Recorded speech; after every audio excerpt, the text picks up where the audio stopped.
Hello, I'm Bill Galvano, and welcome to Weekly Update.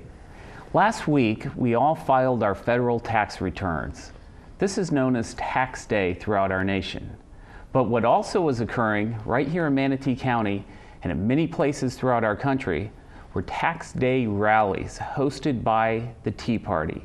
In Manatee County, the rally took place at Mixon Fruit Farms and was a well-organized, well-attended event with many big-name speakers. My guest today is Steve Vernon, who is the Vice President of the Tea Party of Manatee County. Steve, welcome. Well, thank you, Bill. Steve, why don't we start by talking a little bit about the rally that took place last week and how it was organized and just some general information for those who might not have been there. Well, it took a lot of people to organize it. We had a lot of individual, all volunteers naturally from the Tea Party, who essentially assembled the speakers and did all the volunteer coordination and also the fundraising.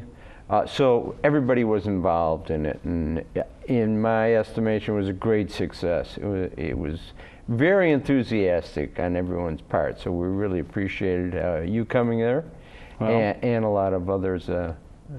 How many people did you have there? We took account of 352 people. Now, the newspaper kind of underestimated that, but we had a counter out there, so we had 352 people at the event. And you had quite a few speakers, including a school board member, Julie Ranabar. Yes, we had Julie representing the school board, Robin DiSabatino representing the Manatee County Commissioners. We had a few different guests from the media. Of course, Captain's America Matt Bruce was there as the MC. Yes, I just spoke with him yesterday, as a matter of fact, on his radio show. Yes, and he had Governor Scott on and a few others yesterday, and he was our MC. And we also had Eddie Adams, who is also WGUL, I think he's on. I hope I got that correct. And he was there. And then we had Robin Stublin from Tea Party in Charlotte County. He's also 912 and Freedom Works, and he's nationally known. And of course, how could we forget Jeff Atwater? Yes, and we're talking about our CFO of the state of Florida, Jeff Atwater, who was Senate President the last 2 years that I served in the House, but he was the keynote speaker. Were you the one who invited him there? I did. Well, Janet and Dean Mixon also. We kind of coordinated it all. And it was great to have him because he's a real storyteller. We really enjoyed it. He was there last year, and last year was my first year. That was the first time I went to the Tea Party, was Tax Day of 2010. And as soon as I heard all the speakers, I got involved right after that. So I'm very pleased to be a part of that whole organization. Well, the thing about CFO Atwater that you mentioned is he is a storyteller, and I was fascinated to hear his historical perspective on the founding of our country and all the way up through the present, and the principles that he was expounding on. And I think everybody enjoyed that aspect of it, and it really gave us some good focus. Yeah, we really appreciated it, and Jeff's the kind of person that seems he could go on and on with all the stories that he has, and they're always relevant, and we especially like the historical perspective, you know, the founding fathers, and because we are definitely ingrained in the Constitution and what our founding fathers wanted to do, and how we've drifted away from that. Well, I also liked when he told the story about the small business owner who had on his wall all the different permits that he had to have in order to operate a small business and try to make a living in the state of Florida. And it was that hit home with me because I know one of the big concerns that I have and continue to have, and I know Governor Scott is working hard on this front, is to reduce regulation so that people can start businesses and create opportunity and create jobs. Oh, and that's one of our key priorities for this year, is to attempt in any way, shape, or form, from the local level all the way to the state level, to reduce regulation for small business owners, because it is rather ridiculous. So that's one of our objectives that comes out of our core values. Well, let's talk about the core values of the Tea Party, if you would. The core values are fiscal responsibility, limited governments, free markets, and defending the constitutions, both the United States and the Florida constitutions. And out of those core values, we compile objectives for the years. Okay. Each year we have these different objectives. We try to focus in on the objectives that we believe we want to achieve in a particular year. And is this done at the local level, at a state level, at a national, or all three? Actually, all three. We have state and local objectives. They kind of go hand in hand. And then we have more United States national objectives.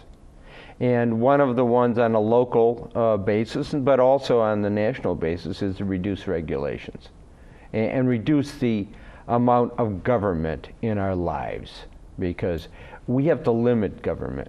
We have to get back to a more free nation. And I think that's the main point I took away from the event last week. With more government comes less freedom. With more freedom comes less government. Yes, and the founding fathers always say, beware of the government. Thomas Jefferson said it, and John Adams. It's the people that matter. And the government seems to always want to take more and more power and reduce, the rights of the citizenship in our minds. Well, tell me a little bit more about the organization here in Manatee County. Who are the officers, and tell me about the structure. Okay, the structure is we have a president, Janet Mixon. I'm the vice president. Treasurer is Dean Mixon. And both Janet and Dean were the founders, actually 2 years ago on tax day, 2009 that would have been. And they were two of the founders.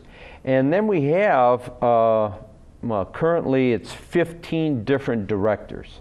It's like a board of directors? Board of directors that sets policy, discusses the issues.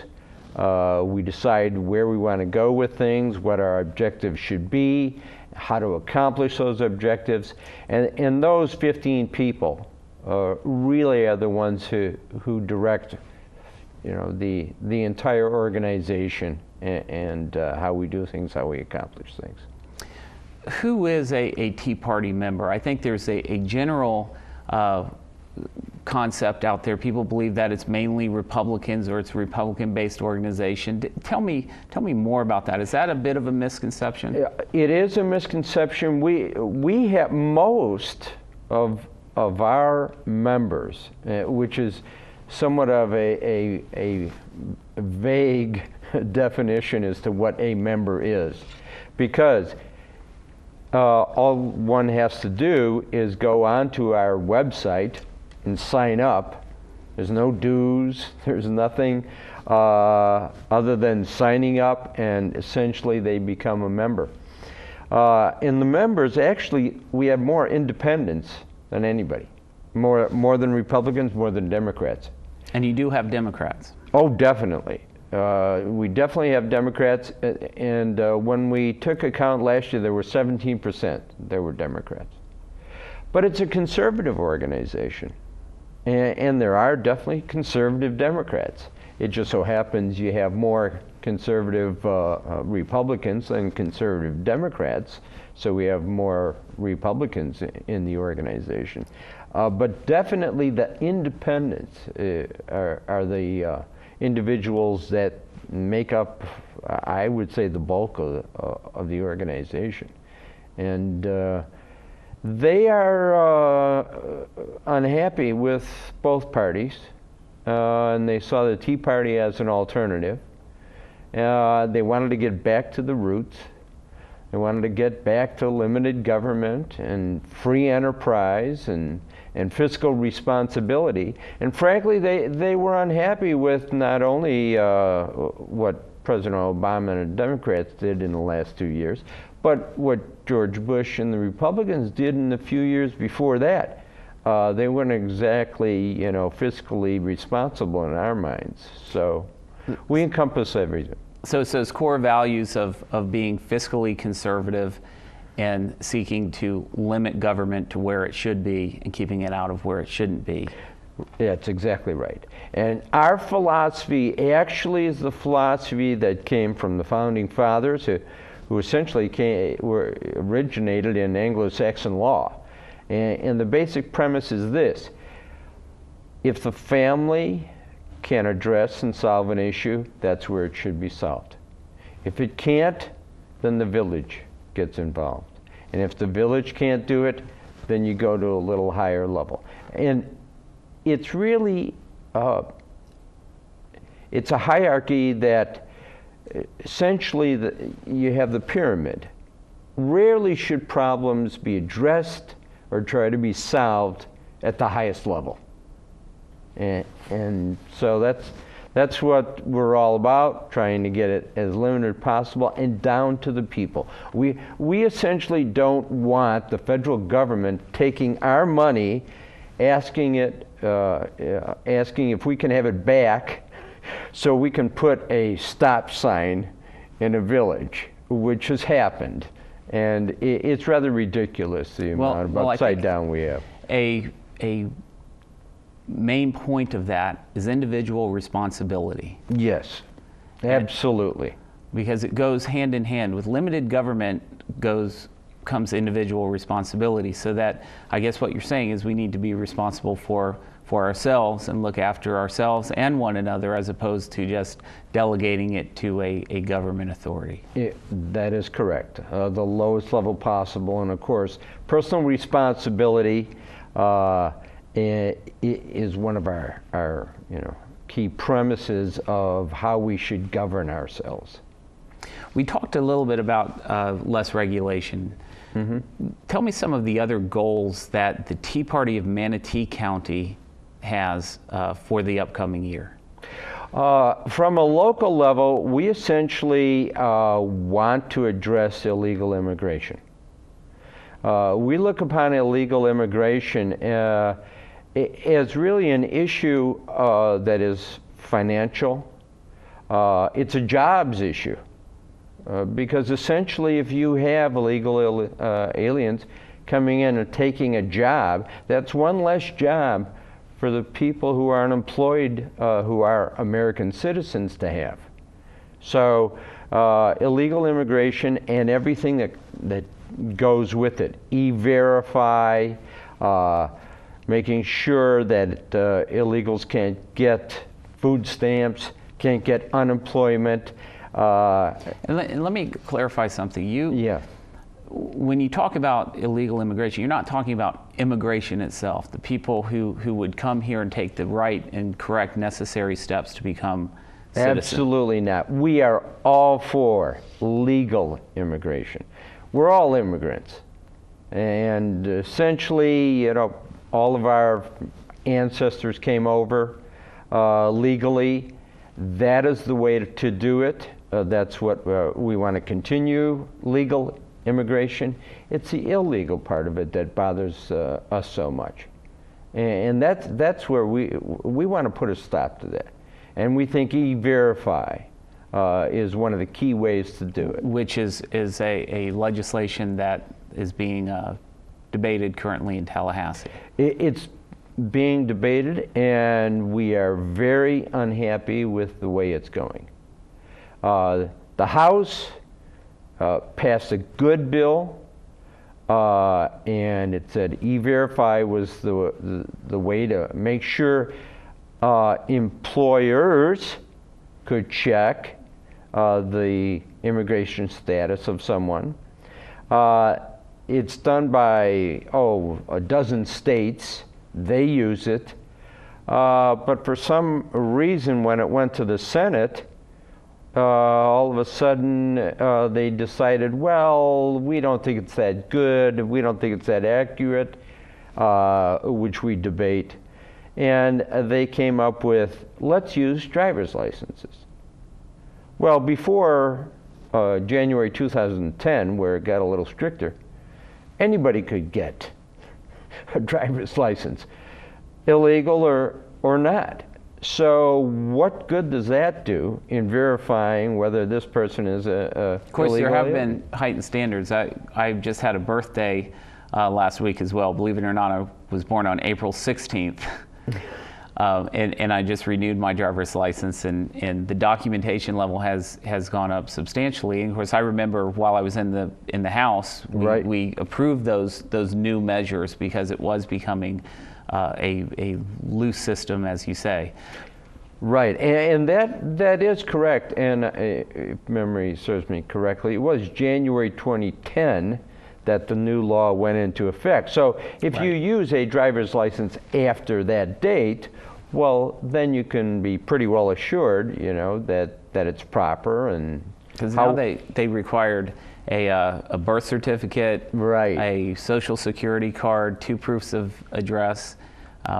But that was when we saw fit at the state level while I was in to raise that bar, because a driver's license is a very valuable tool and could be a very powerful tool if misused. Exactly. However, before that date, they issued licenses for, I believe, 7 years.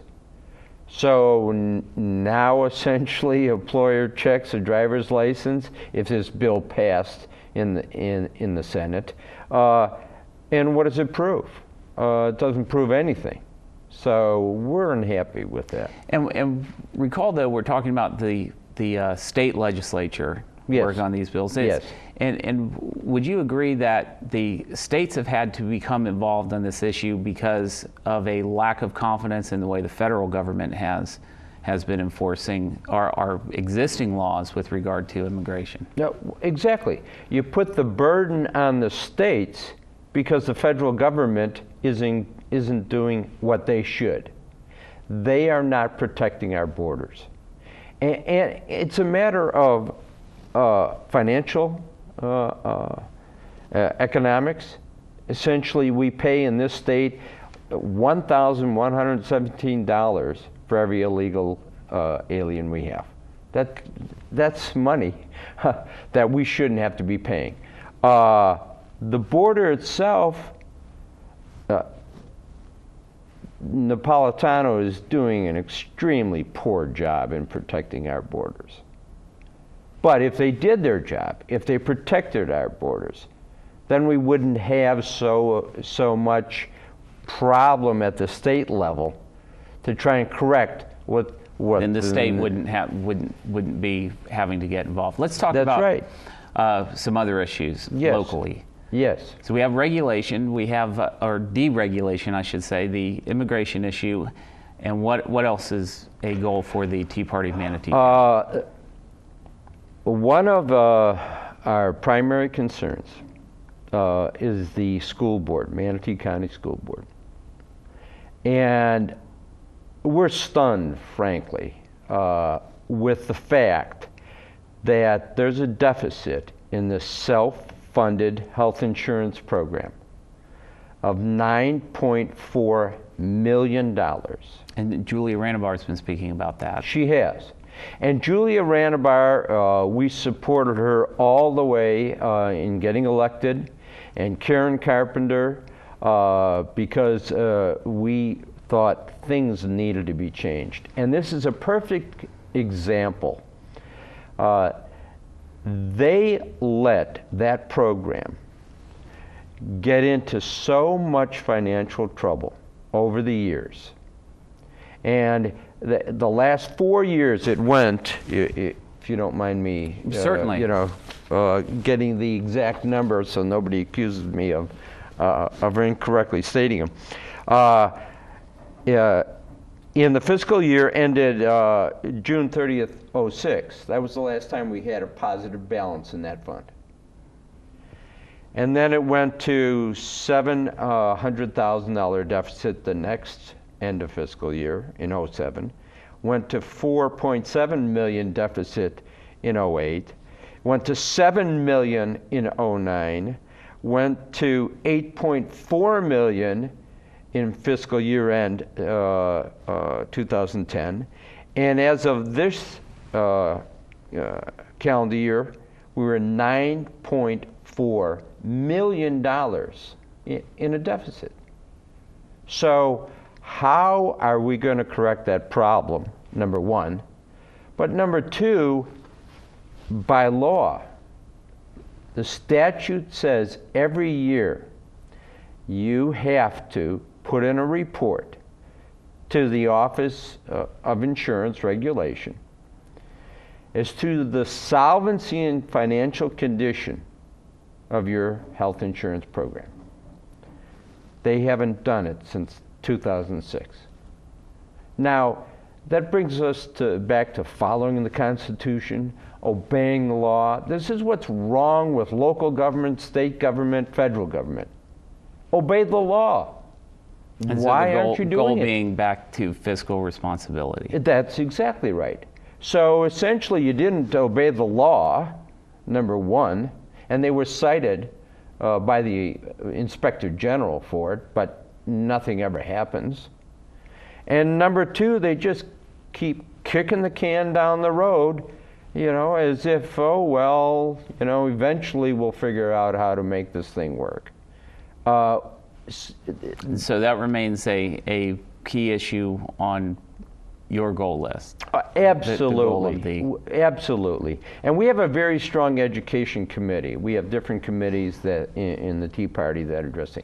We have been going to the school board meetings, a half a dozen or so people.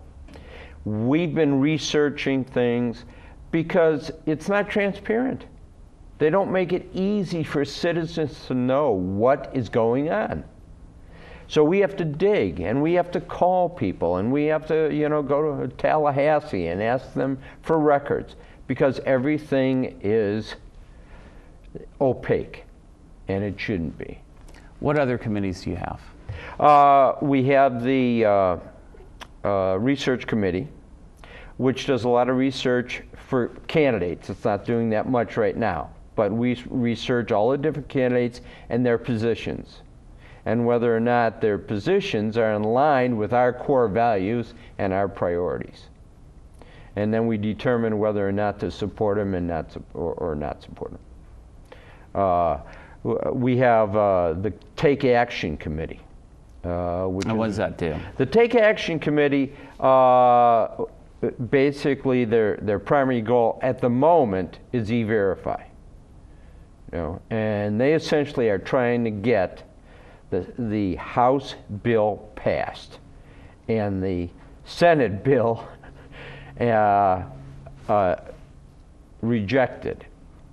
And so we're taking action. When we see a particular issue that needs action, they go into motion and they try to get things resolved. Let's talk a little bit about the federal government. Yes.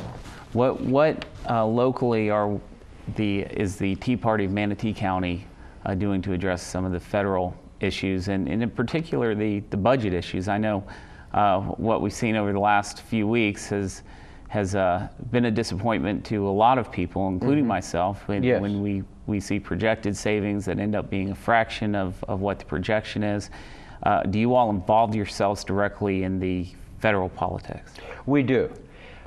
We have a Facebook account, and we have a Twitter account, and if I could tell the people what the individual Twitter addresses are. They could essentially go on and see what we have to say about these different issues. The Twitter account is at TPMFL for Tea Party Manatee, Florida. And it's a means of disseminating information? Exactly.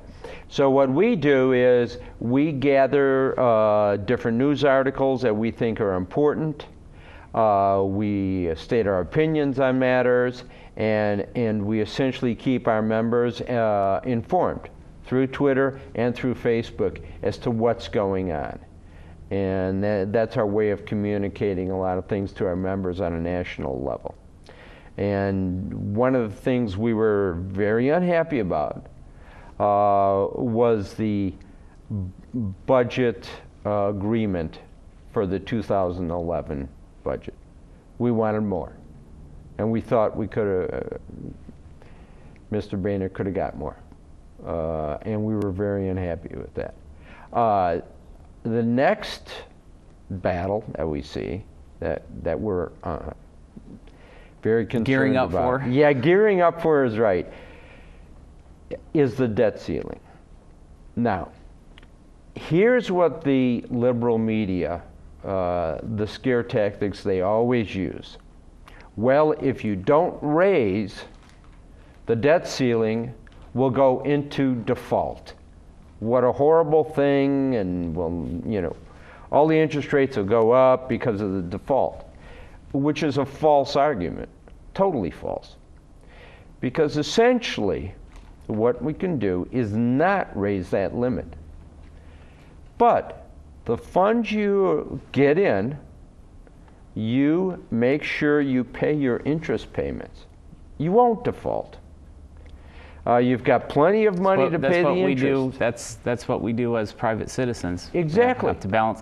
And you know, at the state of Florida, that was we had to balance a budget. It's constitutionally required, and it worked. I mean, it meant making some hard decisions, but that's life, and that's what being fiscally responsible is all about. We are running close on time here. Let me ask you real quick: Yes. where do you see the Tea Party of Manatee County in 5 years? 5 years, I think we'll still be going strong. I think we'll be involved in more and more issues, and I think we'll gain in strength and popularity, because what we believe is we are the fundamental government. We are the people. Steve Vernon, we've run out of time. Exhilarating conversation. I appreciate you being here. And I thank you all for joining us here this week on Weekly Update.